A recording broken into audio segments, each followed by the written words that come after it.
Hi everyone, সবাই কেমন আছেন? আশা করছি যে যেখানে আছেন ভালো আছেন। আজকে খুবই মজার একটা পিঠার রেসিপি তৈরি করে দেখাবো। এটা হচ্ছে খোলাজা পিঠা বা অনেকে খোলা জালি পিঠা বলেন। আর এই পিঠাটা কিন্তু গরুর মাংসের সাথে খেতে অনেক বেশি মজার, বা ভর্তা দিয়ে ওই পিঠাটা খেতে পারেন। আর ঈদের পরে দেখা যায় কম বেশি সবার ঘরেই গরুর মাংস থাকে, এভাবে পিঠাটা বানিয়ে খেতে পারেন।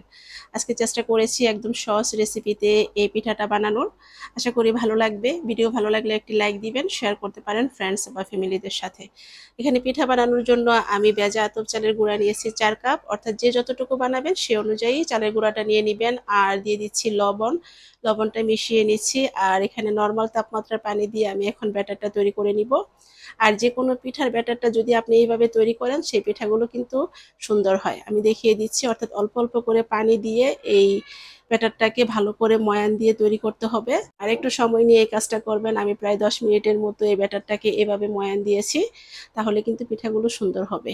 আর অল্প অল্প করে পানি দিয়ে এই কাজটা করেছি। একটু ধৈর্য সহকারে এই ব্যাটারটা তৈরি করে নিতে হবে। যে কোনো পিঠা বানানোর ক্ষেত্রে হচ্ছে ব্যাটারটা যদি এভাবে ময়ান দিয়ে রেডি করেন তাহলে সেই পিঠাগুলো কিন্তু সুন্দর হয়। তো ব্যাটারটা আমার রেডি হয়ে গিয়েছে। আর এখানে এখন ডিম দিয়ে দিচ্ছি। ডিমের পরিমাণটা হচ্ছে আপনাদের পছন্দ মতো দিতে পারেন, একটা দুইটা তিনটা চারটা। সাধারণত এই পিঠাটা হাঁসের ডিম দিয়ে তৈরি করা হয়। হাঁসের ডিম দিয়ে তৈরি করলে এটা খেতে বেশি মজার হয়। তো আমি এখানে মুরগির ডিমও দিয়ে দিচ্ছি। কেউ চাইলে কিন্তু একটা ডিম দিয়েও তৈরি করতে পারবেন, আবার 4-5টা ডিম দিয়েও তৈরি করতে পারবেন। ডিমগুলো মিশানোর পরে কিন্তু ব্যাটারটা আর একটু পাতলা হবে, সেই জন্য প্রথম অবস্থায় পানির পরিমাণটা কম দিবেন। আর ডিমগুলো মিশানোর পরে যদি প্রয়োজন হয় পানি দেওয়ার, আর একটু দিয়ে দিবেন, কারণ এই ব্যাটারটা একটু পাতলাই তৈরি হবে।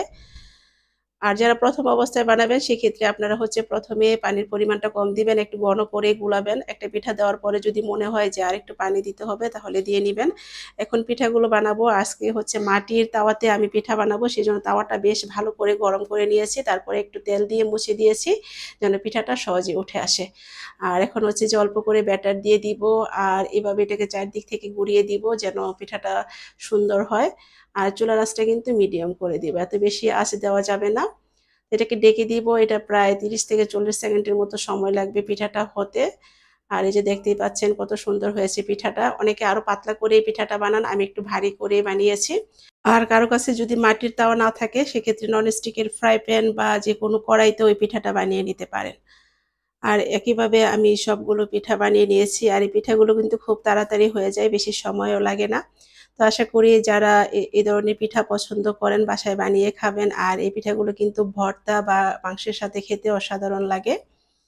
আর এই যে দেখতেই পাচ্ছেন পিঠাগুলো দেখতে কতটা সুন্দর হয়েছে, একদম নরম হয়েছে। তো ভিডিও ভালো লাগলে একটি লাইক দিবেন, শেয়ার করতে পারেন ফ্রেন্ডস বা ফ্যামিলিদের সাথে। ভালো থাকবেন সবাই। আসসালামু আলাইকুম।